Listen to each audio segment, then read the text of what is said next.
کہ نظروں نے گٹا دیکھی ہے، زلف دیکھی ہے کہ نظروں نے گٹا دیکھی ہے۔ آپ بھی مل کے کہہ دیجئے زلف دیکھی ہے کہ نظروں نے گٹا دیکھی ہے، زلف دیکھی ہے کہ نظروں نے گٹا دیکھی ہے۔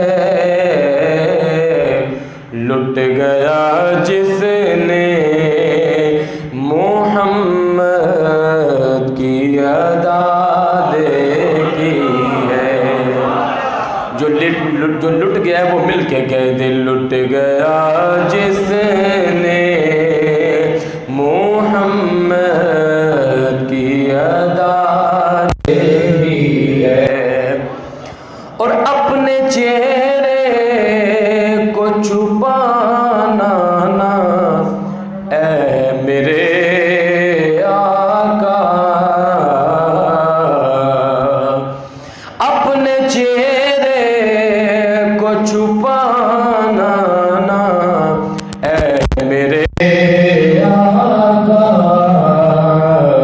کیونکہ بعد مدت کے بیماروں نے شفا دیکھی ہے، بعد مدت کے بیماروں نے شفا دے، اور سر جھکائے ہوئے چلتے ہیں وفادار سبھی،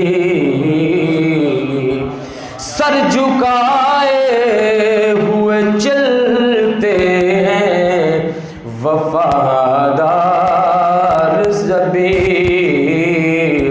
جب سے غازی کی زمانے نے وفا دیکھی ہے، مل کے کہہ دیجئے جب سے غازی کی زمانے نے وفا دے، اور میں تو اس ذات کا پڑھتا ہوں قصیدہ یارو، جس کی تعریف میں گم ذات خدا دیکھی ہے، مل کے کہہ دیجئے لٹ گیا جس نے محمد کی ادا، اور آج سرکار نے زلفوں کو سنوارا ہوگا، آج سرکار نے زلفوں کو سنوارا ہوگا، تبھی حاکم نے معطر سی فضا دیکھی ہے، لٹ گیا جس نے محمد کی ادا دیکھی ہے۔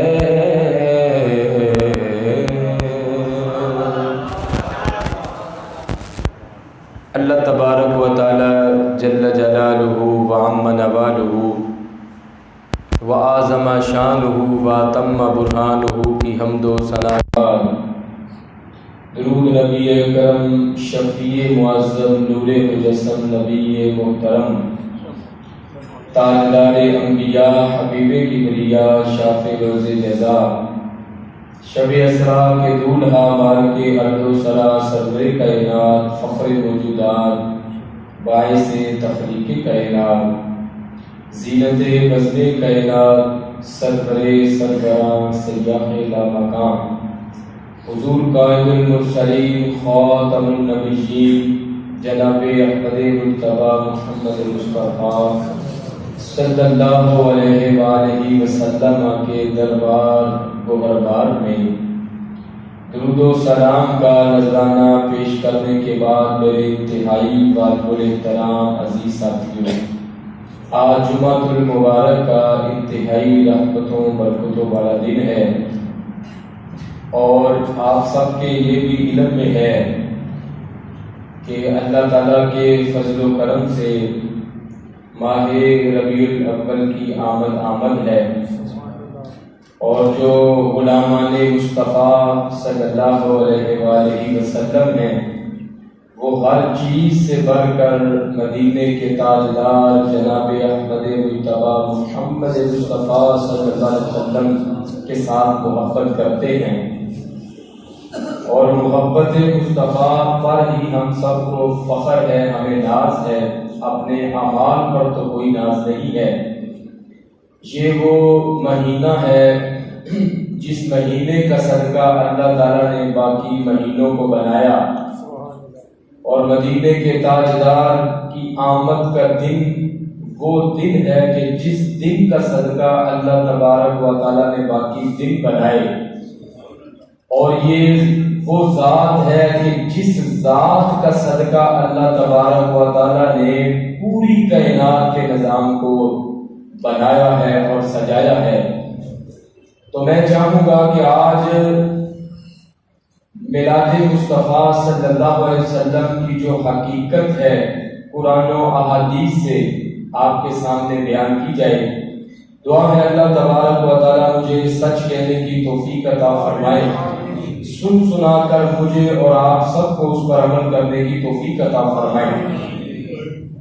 شاید کسی کے ذہن میں یہ سوال ہو، یہ جو میلاد کی محفلیں سجاتے ہیں یہ صرف سنیوں نے شروع کی ہیں، اس سے پہلے تو کوئی بھی میلاد کا پروگرام نہیں ہوتا تھا۔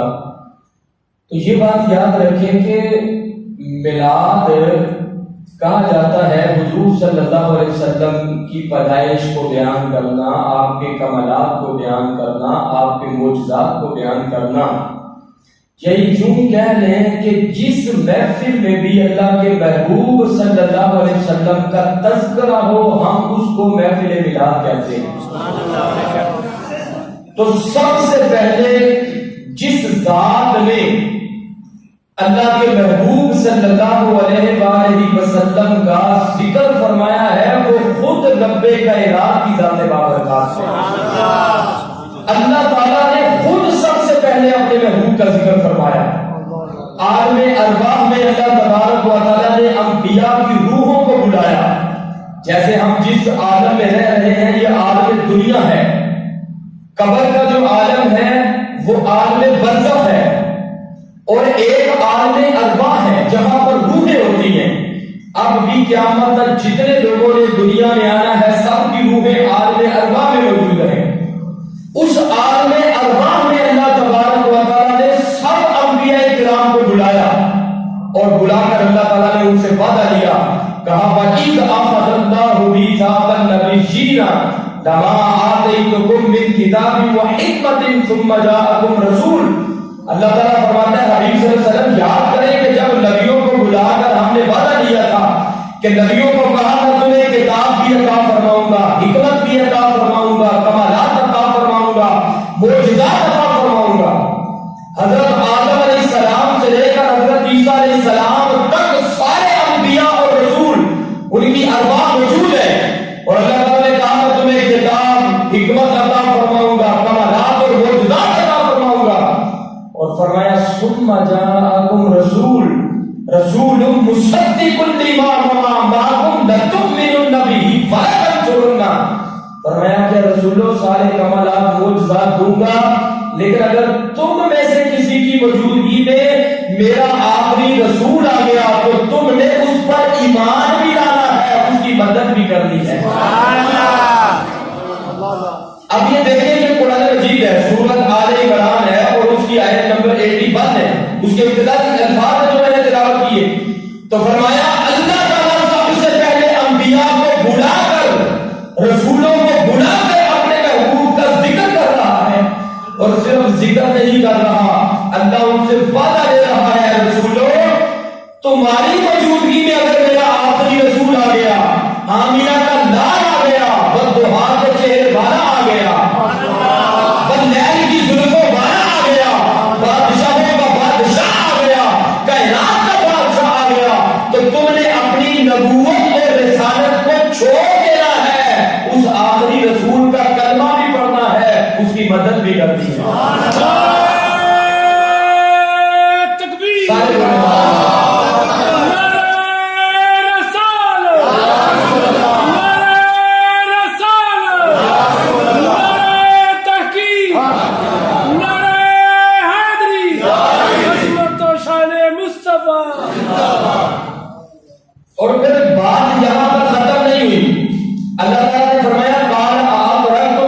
اقرار کرتے ہو؟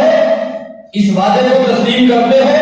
قالوا اقررنا، سارے نبیوں نے بیک زبان ہو کر کہا اقررنا، ہاں مولا ہم اقرار کرتے ہیں، ہم اپنی نبوت اور رسالت کو چھوڑ کر اس پر ایمان لائیں گے۔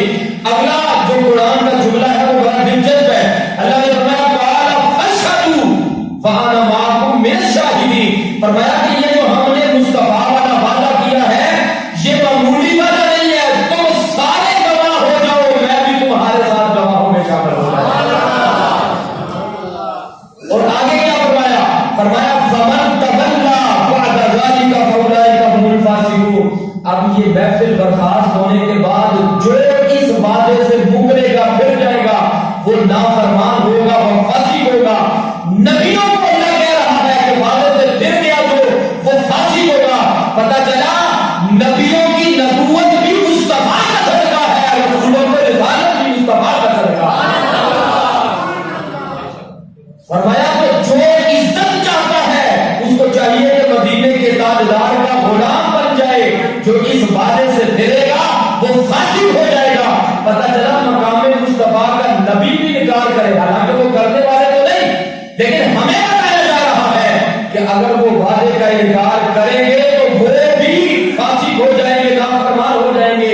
تو نبی ہو کر مصطفیٰ کو تسلیم نہ کرے تو یہ حال ہوتا ہے، تو عام بندہ اگر مصطفیٰ کی عظمت کو تسلیم نہ کرے تو اس کا پھر کیا حال ہوتا ہوگا؟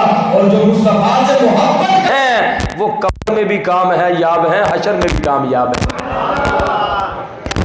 ہم جب میلاد کی محفل کرواتے ہیں تو بڑے اشتہارات لگاتے ہیں، بڑے اجتماع بھی ہوتے ہیں، بڑے لوگ ہوتے ہیں اس میں۔ ہم محفل کروائیں تو کسی محفل میں 500 لوگ، زیادہ بڑا پروگرام ہو تو 2-3 ہزار کا مجمع، اس سے بڑا پروگرام ہو 10, 15, 20 ہزار کا مجمع ہو جائے، لوگ میلاد کی بیٹھے ہوتے ہیں، کہتے ہیں بڑا پروگرام ہو گیا۔ اس مسجد میں اب پروگرام ہو رہا ہو، یہ سامنے ہال بھی بڑا ہوا ہو، باہر بھی لوگ ہوں، اوپر بھی ہوں، سڑک پر بھی ہوں، 2-4 ہزار آدمی ہو جائے، کامیاب پروگرام ہوا ہے جی، مسجد میں تل رکھنے کی جگہ نہیں تھی۔ لیکن قربان جاؤں جب اللہ نے مصطفیٰ کا میلاد منایا تھا تو اس میں 1000 کا اجتماع نہیں تھا، اس میں 5000 لوگ نہیں تھے، اس میں 10,000 کا اجتماع نہیں تھا، اس میں 50,000 کا اجتماع نہیں تھا۔ جب اللہ نے ارواح میں مصطفیٰ کا میلاد منایا تو وہاں پر 1,24,000 انبیاء کا اجتماع تھا، 1,24,000 کم و بیش انبیاء کرام تشریف فرما تھے۔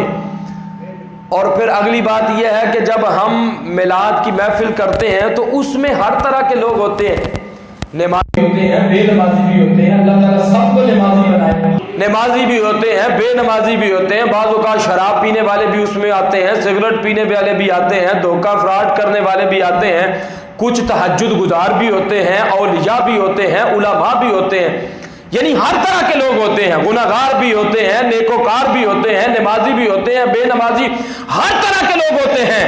لیکن قربان جائیں جب اللہ تعالیٰ نے عالم ارواح میں مصطفیٰ کا میلاد منایا، جب اللہ نے عالم ارواح میں مصطفیٰ کا میلاد منایا تو اللہ نے صرف نبیوں کو بلایا ہے، اور نبی گناہوں سے پاک ہوتے ہیں۔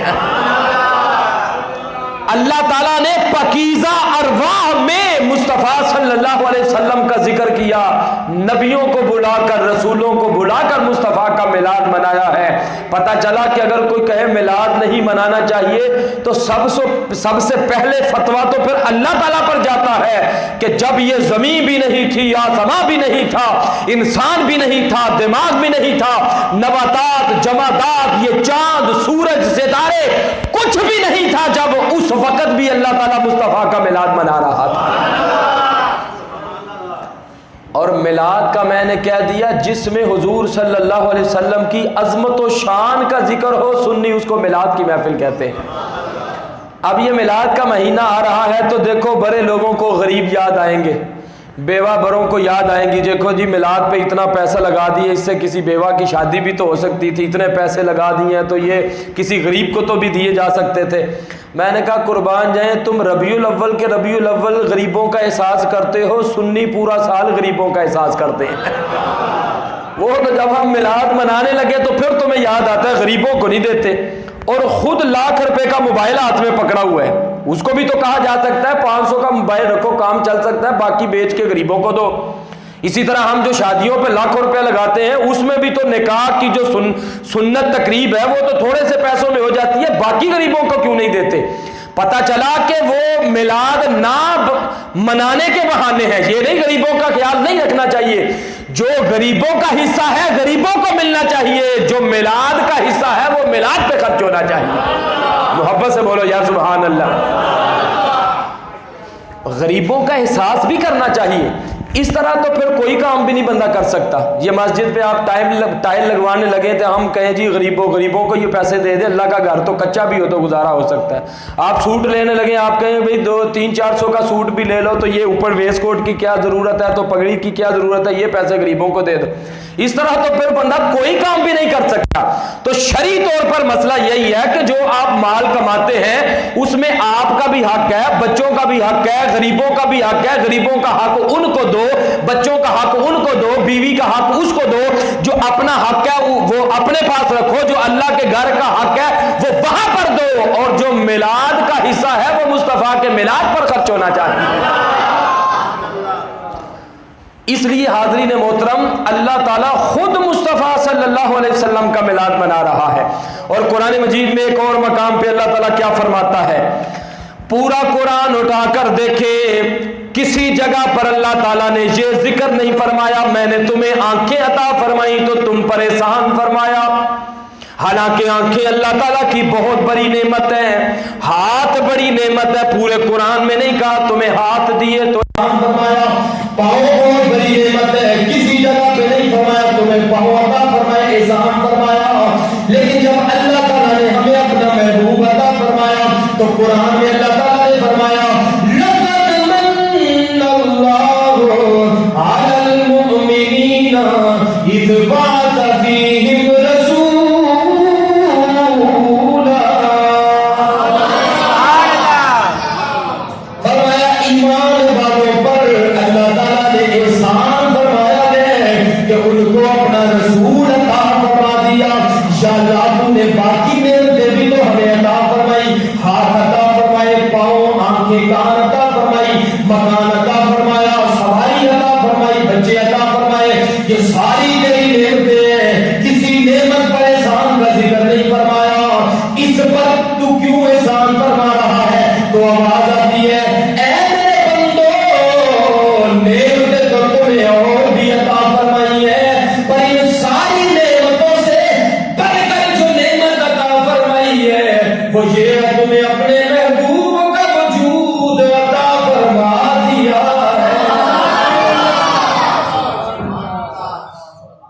مفتی احمد یار خان نیوی رحمۃ اللہ تعالی نے تفسیر نیوی میں بھی لکھا، انہوں نے بھی یہی کہا کہ اللہ نے اتنی نعمتیں عطا فرمائی، احسان نہیں فرمایا، اپنا محبوب عطا فرمایا تو فرمایا ایمان والو تم پر احسان فرمایا ہے۔ کیوں فرمایا؟ تو نعمتیں تو اور بھی عطا فرمائی ہیں، لیکن جو سب سے بڑی نعمت ہے تمہارے لیے وہ یہ ہے کہ تمہیں اپنا محبوب عطا فرما دیا۔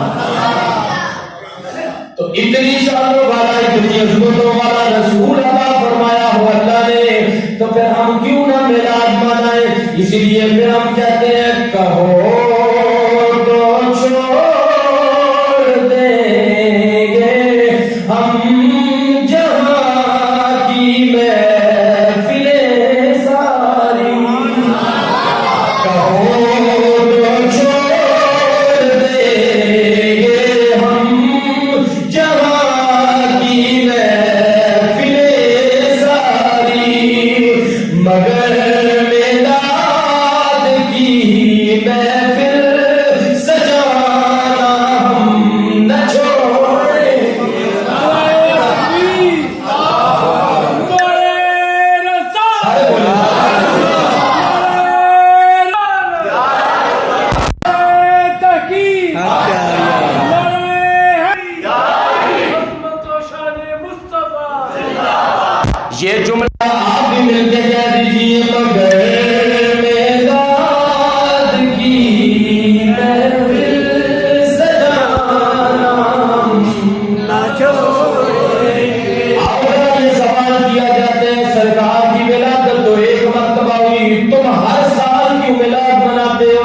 ہر سال کے دیا لگاتے ہو، لاکھوں روپے لگا دیتے ہو.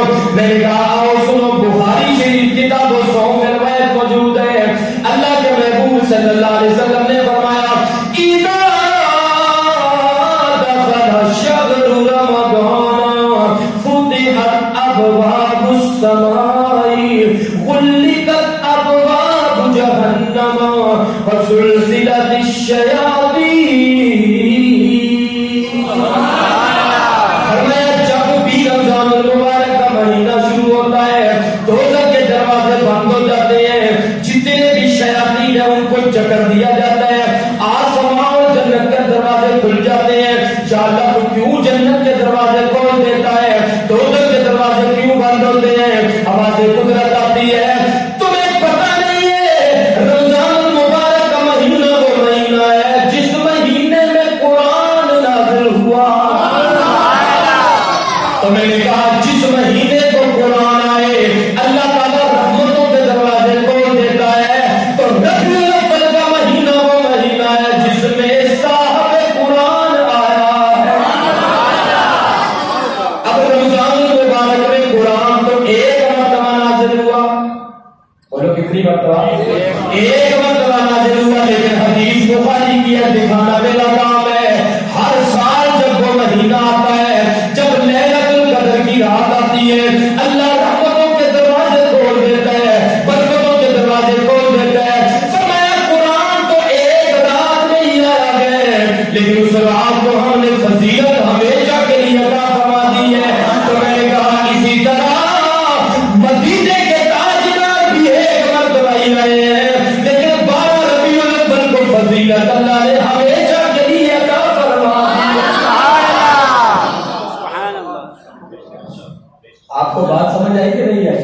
قرآن بھی تو ایک مرتبہ ہی آیا. ہر سال ہم لیلۃ القدر مناتے ہیں کہ نہیں مناتے؟ اونچا بولو. قرآن کہتا ہے لیلۃ القدر خیر من الف شہر. فرمایا کہ 1000 مہینوں سے افضل ہے یہ رات. بنی اسرائیل کے لوگ ساری زندگی بھی عبادت کرتے رہے، ان کو وہ اجر و ثواب نہیں ملے گا جو اللہ مصطفیٰ کے غلاموں کو لیلۃ القدر کو کی رات میں عبادت کرنے پر اللہ اجر و ثواب عطا فرما دے گا. تو قرآن تو ایک مرتبہ ہی آیا تو ہر سال رحمتوں کے دروازے کھل جاتے ہیں. تو جس رات کو قرآن آیا میرا آپ سب کا ایمان ہے اس رات جیسی کوئی اور رات ہو سکتی ہے؟ بولو نہیں ہو سکتی. کیونکہ اللہ تعالیٰ خود قرآن میں فرماتا ہے لیلۃ القدر خیر من الف شہر. سبحان اللہ. فرمایا لیلۃ القدر ہوا جو 1000 مہینوں سے افضل رات ہے. توجہ.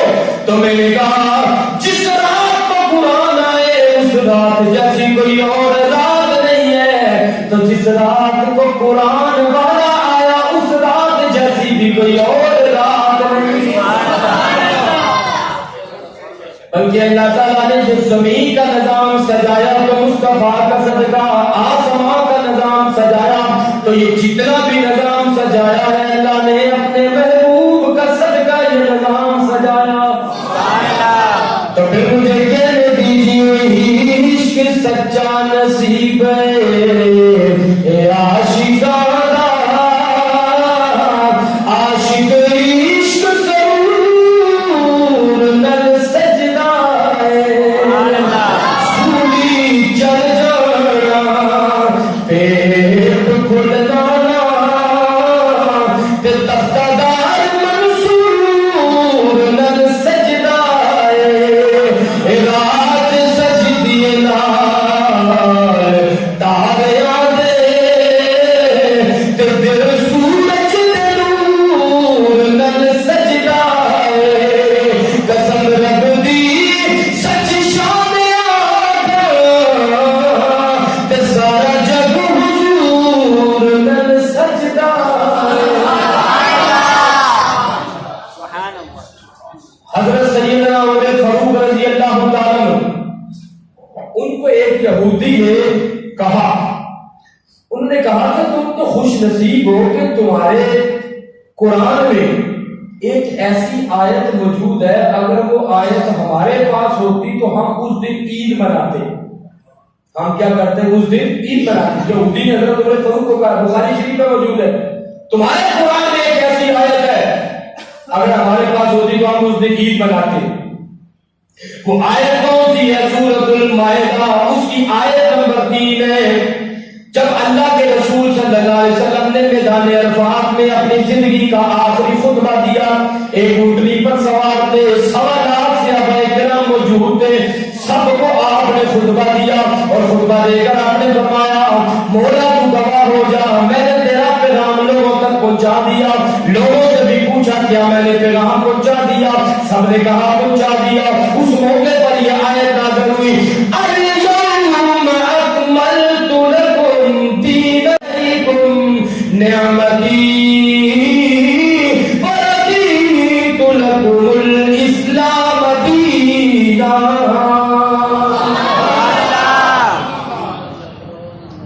ترجمہ کیا ہے؟ فرمایا آج کے دن میں نے تمہارے لیے تمہارے دین کو مکمل کر دیا اور اپنی نعمت کو تم پر پورا کر دیا, اور میں راضی ہو گیا تمہارے لیے اسلام کے دین ہونے پر. تو فرمایا میں راضی ہو گیا اور آج کے دن اللہ نے تمہارے لیے اس دین کو مکمل کر دیا. تو یہودی نے کہا یہ دیکھو تمہارے قرآن مجید میں ایک ایسی آیت ہے جس میں دین کی تکمیل کا ذکر موجود ہے, دین مکمل ہو گیا. تو یہودی نے کہا تو ہم تو کسی کو کہہ نہیں سکتے کہ ہمارا جو بھی مذہب ہے ہمارا وہ مکمل ہو گیا, اس پر دلیل ہی کوئی نہیں. تو تمہارے مذہب پر تو تمہارا قرآن کہہ رہا ہے دین مکمل ہو گیا, تو تمہیں تو اس دلیل بنانی چاہیے. حضرت عمر فاروق نے کیا فرمایا؟ آپ نے نہیں فرمایا کہ عیدیں تو بس 2 ہی ہوتی ہیں, عید الفطر اور عید الاضحیٰ. آپ نے نہیں فرمایا, آپ نے فرمایا یہودی اور تو ایک عید کی گل کر لے جس دن یہ آیت نازل ہوئی تھی ایمان والیاں اس دن 2 عیداں تھا, اور تو ایک عید کی بات کرتا ہے, ہماری اس دن 2 عیدیں تھی. وہ کون کون سی؟ کہا ایک تو یوم عرفہ تھا, حج کا دن تھا, وہ بھی ہمارے لیے عید کا دن ہے. دوسرا جمعہ دن مبارک کا دن تھا, جمعہ بھی ایمان والوں کے لیے عید کا دن ہے.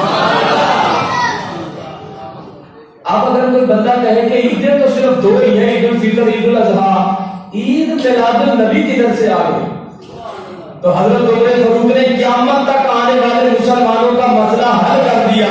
انہوں نے نہیں کہا کہ عیدیں تو 2 ہی ہیں, انہوں نے کہا حج بھی ہمارے لیے عید کا دن ہے اور جمعۃ المبارک بھی ہمارے لیے عید کا دن ہے, اور سب سے بڑا جو عید کا دن ہے وہ مصطفیٰ کی ولادت کا دن ہے. کیونکہ اگر عید 12 ربیع الاول کا دن نہ ہوتا تو عید الفطر بھی نہ ہوتی, عید الاضحیٰ بھی نہ ہوتی, باقی عیدیں بھی ہمیں اللہ نے عطا فرمائی ہے تو مصطفیٰ کی ذات کا صدقہ عطا فرمایا. یہ بخاری شریف میں روایت موجود ہے. حضرت عمر فاروق رضی اللہ تعالیٰ حج کے دن کو بھی عید کا دن کہا کہ ایمان والے کے لیے تو جمعے کا دن بھی عید کا دن ہے. اور یہ بات یاد رکھے, اگر کوئی بندہ کہے کہ جمعہ کے دن عید کا دن ہے تو پھر عید کے دن تم روزہ کیوں رکھتے ہو؟ عید کے دن تو روزہ نہیں رکھا جا سکتا. تو یہ بات یاد رکھے کہ یہ فضیلت کے اعتبار سے فرمایا گیا کہ عید کا دن ہے, یعنی یہ فضیلت والا دن ہے. باقی دنوں میں سے جو افضل دن ہمیں اللہ نے عطا فرمایا ہے وہ جمعۃ المبارک کا دن ہے, اور پھر اس سے آگے افضل دن ہے جس طرح ماہ رمضان المبارک ہے, ربیع الاول ہے, شب برات, پھر وہ دن اس دن سے بھی افضل ہے. تو پتہ چلا کہ اللہ تعالیٰ نے یہ ساری کائنات کا نظام سجایا ہے تو مدینے کے تاجدار کا صدقہ سجایا ہے. جب آپ کی ولادت ہوتی ہے تو تاریخ کی کتب میں موجود ہے جو پانی میں رہنے والی مچھلیاں تھی, مورخین نے لکھا ہے وہ بھی آپس میں باتیں کرنے لگی, جانور بھی آپس میں ایک دوسرے کو مبارکباد دینے لگے. کہا کیا ہوا؟ انہوں نے کہا تمہیں نہیں پتا جس رسول کا ذکر ساری کتابوں میں موجود تھا وہ رسول اللہ تبارک و تعالیٰ نے دنیا میں مبعوث فرمایا. اور یہ بات یاد رکھیں, یہ میں پوری گارنٹی سے بات کہنا چاہتا ہوں, حضرت آدم علیہ السلام سے لے کر حضرت عیسیٰ علیہ السلام تک کوئی نبی اور کوئی رسول ایسا نہیں ہے جس نے ہمارے رسول کا ذکر نہ کیا. سبحان اللہ, محبت سے کہے والا دینا میرا کام ہے. سب نے ذکر کیا. یہ حضرت عیسیٰ علیہ السلام کا ذکر موجود ہے, وَمُبَشِّرًا بِرَسُولٍ يَأْتِي مِن بَعْدِ اسْمُهُ أَحْمَدُ. جب حضرت عیسیٰ علیہ السلام نے لوگوں کو بتایا کہ وہ بڑی شان والا ہے, اور لوگ بڑے حیران ہوئے، ان کے جو ماننے والے تھے انہوں نے کہا کہ ہم دیکھتے ہیں کہ آپ مٹی کے پرندے بنا کے پھونک مارتے ہیں تو اللہ کی اجازت سے اڑنا شروع ہو جاتے ہیں، مردوں کو آپ زندہ کرتے ہیں، غیب کی خبریں آپ دیتے ہیں، کوڑ والا بندہ ہوتا ہے اس کے جسم پہ ہاتھ پھیرتے ہیں اللہ شفا عطا فرما دیتا ہے، نبیلے کے چہرے پہ ہاتھ پھیرتے ہیں آنکھ بھی بن جاتی ہے، اللہ بینائی بھی عطا فرما دیتا ہے۔ تو آپ کہہ رہے ہیں کہ وہ رسول بڑی شان والا ہوگا، آپ خوشخبری دے رہے ہیں وَمُبَشِّرًا بِرَسُولٍ يَأْتِي مِن بَعْدِ اسْمُهُ أَحْمَدُ، اے عیسیٰ آپ سے بھی وہ بڑی شان والا ہوگا۔ حضرت عیسیٰ علیہ السلام نے فرمایا ہاں وہ اتنی شان والا ہے کہ میں تو اس کے پاؤں کے جو جوتے ہیں، جو جوتے کے تسمے ہیں وہ کھولنے یا باندھنے کے قابل بھی اپنے آپ کو نہیں سمجھتا۔ حضرت عیسیٰ علیہ السلام نے خوشخبری دی اپنے ماننے والوں کو بھی رسول آ رہا ہے۔ فرق یہ ہے حضرت آدم علیہ السلام نے فرمایا آ رہا ہے، حضرت نوح علیہ السلام نے فرمایا وہ رسول آ رہا ہے، حضرت ابراہیم علیہ السلام نے فرمایا وہ رسول آ رہا ہے، حضرت موسیٰ علیہ السلام نے فرمایا وہ آ رہا ہے، حضرت عیسیٰ علیہ السلام نے فرمایا وہ رسول آ رہا ہے۔ میں اور آپ میلاد منا کر لوگوں کو یہ بتاتے ہیں وہ رسول آ گیا ہے۔ میں اور آپ ہم یہ کہتے ہیں آج میلاد النبی ہے کیا سہانا نور ہے۔ آپ بھی ذرا مل کے سرکار کی بارگاہ میں حاضری لگوائیں گے آج میلاد النبی بڑے بڑے سرکار کے ذکر شماری ہے تو پھر اپنا اسٹیٹس ہمارا باہر جو کچھ مرضی ہے سرکار کے تو ہم سب کمی بن کے بیٹھے ہوئے ہیں نا، تو جو سرکار کے کمی بن کے بیٹھے ہیں وہ ذرا جھوم کے صدا لگا دیں آج میلاد النبی ہے کیا سہانا نور ہے، آ گیا وہ نور والا جس کا سارا نور ہے، اور عرش نوری فرش نوری ذرہ ذرہ نور ہے، گویا یوں کہیے کہ سب دنیا کی دنیا نور ہے۔ آؤ ذرا سماعت فرماؤ، جب رسول اللہ صلی اللہ علیہ وسلم کی آمد ہوتی ہے تو شیطان بھی اپنے سر میں مٹی ڈالنے لگا، وہ ساروں کا رونے لگا۔ جو شیطان کے دوسرے چیلے تھے وہ کہنے لگے او بابا جی او گرو جی اللہ کے بڑے بڑے نبی تشریف لے آئے نے، بڑے بڑے رسول تشریف لے آئے نے، تانوں کدی دیر رونے نہیں دیکھا اج کی ہو گیا ہے۔ شیطان کو کہنے لگا ہاں مجھے پتہ ہے اللہ تعالیٰ کے بڑے جلیل القدر پیغمبر آئے نے، بڑے بڑے رسول آئے نے، پر میں نہیں ہویا۔ وہ جی بجائے کسے نبی نے تبلیغ کی تھی، کسے نے کہتے 200 بندے نے کلمہ پڑھیا، کسے نے کہتے 500 بندے نے کلمہ پڑھیا، پر یہ جو نبی آ گئے ہیں جن نے پتھراں کے بولوں دی گزر رہے، پتھر بھی اس نبی کے درود و سلام پڑھے۔ وہ کہنے لگا میں کیوں نہ رہوں، اپنے سر میں مٹی کیوں نہ ڈالوں، یہ تو ایسا رسول آ گیا ہے جو درختوں کے پاس سے گزرے گا، درخت بھی اپنی شاخوں کو اس کے قدموں میں جھکا دیں گے۔ یہ تو وہ رسول آ گیا ہے مکہ کے پتھروں کے پاس سے گزرے گا، پتھر بھی اس نبی پہ درود و سلام پڑھیں گے۔ یہ تو وہ رسول آ گیا ہے جو ڈوبے ہوئے سورج کو اشارہ کرے گا، وہ اثر کے مقام پر آ جائے گا۔ یہ تو وہ رسول آ گیا ہے چاند کو اشارہ کرے گا، چاند دو ٹکڑے ہو جائے گا، روتا تو اس لیے ہو یہ نبی وہ نبی ہے جو ایک سجدہ کر کے ساری امت کو شفا لے گا۔ ابلیس کہنے لگا کیا کہوں میں، ابلیس نے رو کر کہا کیا کہوں میں، ابلیس نے رو کر کہا آ گئے سرکار دو عالم تو جہاں کے پیشوا۔ حضور صلی اللہ علیہ وسلم کی آمد سے پہلے یہ جو شیاطین تھے ان کا آسمان کی طرف آنا جانا رہتا تھا، اللہ کی طرف سے ظاہر اجازت تھی وہ آتے جاتے تھے، لیکن جب حضور صلی اللہ علیہ وسلم کی آمد ہو گئی تو آپ نے فرمایا اب جو شیطان بھی آسمان کی طرف جاتا ہے اس کو جلا کر راکھ کر کے نیچے پھینک دیا جاتا ہے. جب سے مصطفیٰ کی ولادت ہوئی ہے اب شیطان بھی اوپر نہیں جا سکتا. تو یہ آپ کی ولادت کی برکتیں ہیں. ناگہاں ساکن ہواؤں میں روانی آ گئی, چمن کے پتے پتے پر جوانی آ گئی. رحمت حق کو یکایک ایک بہانہ مل گیا. آمینہ کو کنتو کنزر کا خزانہ مل گیا. حسن و حسین کو بے مثل نانا مل گیا. ہم گناہگاروں کو محمد کا سہارا مل گیا. دیکھو نا, ہم 14 اگست مناتے ہیں, منانی چاہیے, ٹھیک ہے, ہمیں خوشی ہے, اللہ تعالیٰ نے ہمیں آزاد ملک عطا فرمایا.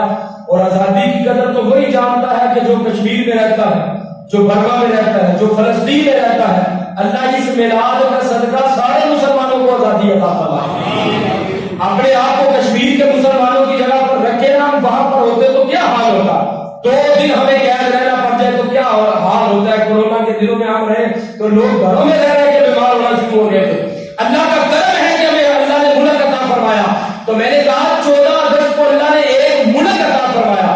ہم جھنڈیاں بھی لگاتے ہیں, ہم جھنڈے بھی لگاتے ہیں, خوشی بھی مناتے ہیں. تو 12 ربیع الاول وہ ہے کہ جس دن کو اللہ تعالیٰ نے پوری دنیا کو کفر سے آزادی عطا فرمائی. 14 اگست کو تو ایک ملک آزاد ہوا ہے نا, تو 12 ربیع الاول کو اللہ تعالیٰ نے پوری دنیا کے لوگوں کو کفر سے آزادی عطا فرمائی. آخری بات کر کے میں گفتگو کو مکمل کرنا چاہوں گا. ترمذی شریف میں روایت موجود ہے, اللہ کے محبوب صلی اللہ علیہ وسلم تشریف فرما ہے تو صحابہ کرام ذکر کر رہے ہیں. کسی نے کہا اللہ نے آدم علیہ السلام کو صفی اللہ بنایا, نوح علیہ السلام کو نجی اللہ بنایا, حضرت ابراہیم کو خلیل اللہ بنایا, اسماعیل کو ذبیح اللہ بنایا. یہ باتیں کر رہے تھے تو ادھر سے مدینے کے تاجدار تشریف فرما ہو گئے. آپ نے فرمایا کیا ذکر کر رہے ہو؟ سب نے بتایا یا رسول اللہ صلی اللہ علیہ وسلم ہم یہ کہہ رہے ہیں اللہ نے نبیوں کو یہ شان عطا فرمائی. آپ فرمایا اللہ تعالیٰ نے حضرت آدم علیہ السلام کو صفی اللہ بنایا, صفی اللہ بنایا, وہ بالکل ایسے ہی ہیں, وہ ہیں. حضرت نوح علیہ السلام کو نجی اللہ بنایا, وہ ہیں. حضرت اسماعیل علیہ السلام کو ذبیح اللہ بنایا, ایسے ہی ہے. حضرت ابراہیم علیہ السلام کو خلیل اللہ بنایا, وہ خلیل اللہ ہے. حضرت موسیٰ علیہ السلام کو کلیم اللہ بنایا, وہ ہیں. حضرت عیسیٰ علیہ السلام کو روح اللہ بنایا, ایسے ہی ہے. فرمایا کیا صحابہ یہ بھی تو دیکھو اللہ نے مجھے کیا بنایا ہے, مجھے کیا بنایا ہے. فرمایا کیا صحابہ سنو, وہ کوئی کلیم اللہ, کوئی نذیر اللہ, کوئی صفی اللہ, کوئی روح اللہ ہے. فرمایا آنا حبیب اللہ, اللہ تعالیٰ نے مجھے اپنا حبیب بنایا ہے. اور فرمایا کلیم حبیب کا کیا فرق ہے. کلیم وہ ہوتا ہے جو کوہ طور پہ چل کے جاتا ہے, حبیب وہ ہے جس کو لامقام میں بلایا جاتا ہے. کلیم وہ ہے کوہ طور پر پہنچنے سے پہلے جوتے اتروا لیے جاتے ہیں, حبیب وہ ہے جو نالین سمیت لامقام میں جاتا ہے. کلیم وہ ہے جو رب کو دیکھنا چاہتا ہے, حبیب وہ ہے جسے رب بھی دیکھنا چاہتا ہے.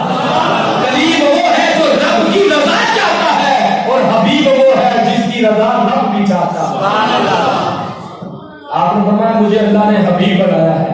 اور آگے فرمایا کہ قیامت کے دن جب سارے خاموش ہوں گے, آج دنیا کا جج بیٹھا ہونا تو جو ملزم اس کے پاس جاتا ہے اس کا سانس کے ساتھ نہیں ملتا, وہ دنیا کا جج ہے. تو اللہ کے سامنے جب پیش ہونا ہے کس کی ضرورت ہوگی بات کرنے کی. آپ نے فرمایا سارے خاموش ہوں گے, قیامت کے دن سب سے پہلا خطیب میں ہوں گا, جو اس خاموشی کو توڑوں گا. اور فرمایا کہ سب سے پہلے اللہ مجھے شفاعت کا حق عطا فرمائے گا, میں اس پہ فخر نہیں کرتا. اور پھر فرمایا اللہ کی حمد کا جھنڈا میرے ہاتھ میں ہوگا, اس پہ میں فخر نہیں کرتا. اور یہ جملہ میں اکثر کہتا ہوں, جہاں بھی کہہ دیتا ہوں, میں نے کہا یہ جھنڈے کے نیچے جاتے ہوئے پریشانی تو ان کو ہوگی جو جھنڈے یہاں پر نہیں لگاتے. ہم تو یہاں بھی جھنڈوں کو مانتے ہیں, ہم دوڑ کر لیوال حمد کے نیچے چلے جائیں گے انشاءاللہ. تو فرمایا کہ اس دن بھی جھنڈا میرے ہاتھ میں ہوگا. تو اللہ تعالیٰ نے ہمیں وہ رسول عطا فرمایا ہے جن کا غلام اور امتی بننے کے لیے اللہ کے انبیاء بھی التجا کرتے ہیں. لیکن یہ بات یاد رکھیے, چونکہ میلاد کی آمد ہے, یہ گاڑیوں کے سلنسر نکال کر تو شور شرابہ کرنا, ہمسایوں کو تنگ کرنا, بینڈ باجے دیکھا لوگ بجاتے رہتے ہیں, رات کو 2 بجے تک لوگوں کو ڈسٹرب کرتے ہیں, ناچتے ہیں, ان کا میلاد کے ساتھ کوئی تعلق نہیں ہے. یہ دین کو بدنام کرنے والی بات ہے، مسلک کو برباد کرنے والی بات ہے اور بدنام کرنے والی بات ہے۔ جو میلاد کا طریقہ ہے وہ یہ ہے کہ پہلے آپ 500 مرتبہ درود شریف پڑھتے تھے، اس مہینے میں 1000 مرتبہ درود و سلام پڑھیں، سرکار کی نعتیں پڑھیں، درود و سلام پڑھیں، سورۃ یاسین پڑھیں، قرآن پڑھیں، محافل میلاد بنائے، اس میں قرآن کی تلاوت ہو، نعت خوانی ہو اور اس میں بیانات ہو، تاکہ حضور کی صورت کا ذکر بھی ہو، آپ کی سیرت کا ذکر بھی ہو، تاکہ ہم یہ تو کہتے ہیں غلامی رسول میں موت بھی قبول ہے، غلامی رسول میں ہمیں نماز بھی قبول ہے، غلامی رسول میں داڑھی شریف بھی قبول ہے، غلامی رسول میں والدین کا ادب و احترام بھی قبول ہے۔ اصل میلاد یہ ہے۔ دعا ہے اللہ تعالی ہم سب کو توفیق عطا فرمائے۔ ایک دو اعلان سماعت فرمائے۔